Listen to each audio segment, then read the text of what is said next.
আসসালামু আলাইকুম। যুক্তরাষ্ট্র যখন ইরানে সরাসরি হামলা চালিয়েছে ৩টি পারমাণবিক স্থাপনায়, তখন কিন্তু ইরান চুপ করে বসে থাকেনি। তারা তাদের যেই চিরশত্রু বা চিরপ্রতিদ্বন্দ্বী ইসরায়েলের উপর ভয়াবহ হামলা চালিয়েছে। গতকালকেই অর্থাৎ গত রাতে এই পর্যন্ত খবর ১০টি স্থানে ইরান হামলা চালিয়েছে এবং সেখানে ১১ জন আহত হবার খবর এসছে। তবে হতাহতের সংখ্যা ইসরায়েল ভয়ঙ্করভাবে চেপে রাখছে যাতে জনসাধারণের মধ্যে আতঙ্ক না ছড়িয়ে পড়ে। কিন্তু এটি সমস্ত যেই আন্তর্জাতিক গণমাধ্যম তারা জানিয়েছে যে তীব্রতা বেড়ে গেছে, অর্থাৎ ইরানের পক্ষ থেকে ইসরায়েলের উপর হামলার তীব্রতা বেড়েছে।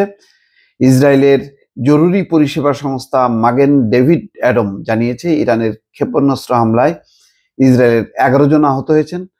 এডিএম এর বরাতে টাইমস অফ ইসরায়েল এই খবর জানিয়েছে, খবর আল জাজিরা। ইসরায়েলি জরুরি সেবা সংস্থার মুখপাত্র বলছে ইসরায়েলের 10টি স্থানে রকেট ও গোলা হামলা হয়েছে। কারমেল, হাইফা, তেল আবিব ও ইসরায়েলের উত্তরাঞ্চলে এসব হামলা হয়েছে। দেশটির বেশিরভাগ এলাকায় সতর্কতা জারি করা হয়েছে। এদিকে ইরানের রাষ্ট্রীয় টেলিভিশন জানিয়েছে রোববার ইসরায়েলের বেশ কয়েকটি স্থাপনা লক্ষ্য করে হামলা চালানো হয়েছে। এর মধ্যে গুরুত্বপূর্ণ হচ্ছে ইসরায়েলের বেন গুরিয়ন আন্তর্জাতিক বিমানবন্দর। এছাড়া অন্যান্য লক্ষ্যবস্তুর মধ্যে রয়েছে সাহায্যকারী ঘাঁটি, কমান্ড ও কন্ট্রোল সেন্টার এবং একটি জৈব গবেষণা কেন্দ্র।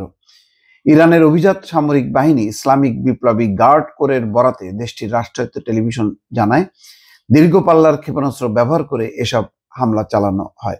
বিবিসির খবরে বলা হচ্ছে ফোর্দো, নাতানজ এবং স্পাহানের পারমাণবিক স্থাপনায় হামলা চালিয়েছে যুক্তরাষ্ট্র। স্পাহানের নিরাপত্তা বিষয়ক ডেপুটি গভর্নর আকবর সালেহ বলেন, নাতানজ ও স্পাহানে বেশ কয়েকটি বিস্ফোরণের শব্দ শোনা গেছে। আমরা এই দুটি শহরে পারমাণবিক স্থাপনার কাছে হামলা হতে দেখেছি। এর আগে নিজের ট্রুথ সোশ্যালে দেওয়া এক পোস্টে ইরানের ফোর্দো, নাতানজ এবং স্পাহান এই 3টি পারমাণবিক স্থাপনায় সফল হামলা চালানোর কথা বলেছে মার্কিন প্রেসিডেন্ট। এটা পরিষ্কার যে মার্কিন এই হামলার পর এখন কিন্তু তীব্রতা আস্তে আস্তে বাড়বে, বিস্তৃত হবে। ইসরায়েলও যেমন মরিয়া হয়ে হামলা চালাবে, তেমনি ইরানও পাল্টা হামলা চালাতে থাকবে। পরবর্তী পর্যায়ে এখন যুক্তরাষ্ট্র এরপর 3টি পারমাণবিক স্থাপনায় হামলা করে তারা বার্তা দিয়েছে যে ইরান যেন আলোচনার টেবিলে আসে। এখন আলোচনার টেবিলে কতক্ষণে আসবে কি আসবে না বিষয়টি বেশ জটিল। তবে এটা ঠিক, ইরান তার অস্তিত্ব রক্ষার জন্য এবং জাতিগত মর্যাদা রক্ষার জন্য তারা ভয়ঙ্করভাবে হামলা চালাবে। তার লক্ষণ কিন্তু গত রাতেই বোঝা গেছে যে তারা 10টি স্থাপনা, আন্তর্জাতিক বিমানবন্দর সহ 10টি স্থাপনা হামলা করেছে এবং এই হামলার তীব্রতা আরো বাড়বে। অর্থাৎ যুক্তরাষ্ট্র জড়িয়ে পড়ার পর যুদ্ধ আরো বিস্তৃত হবে এবং চতুর্মুখী হবে।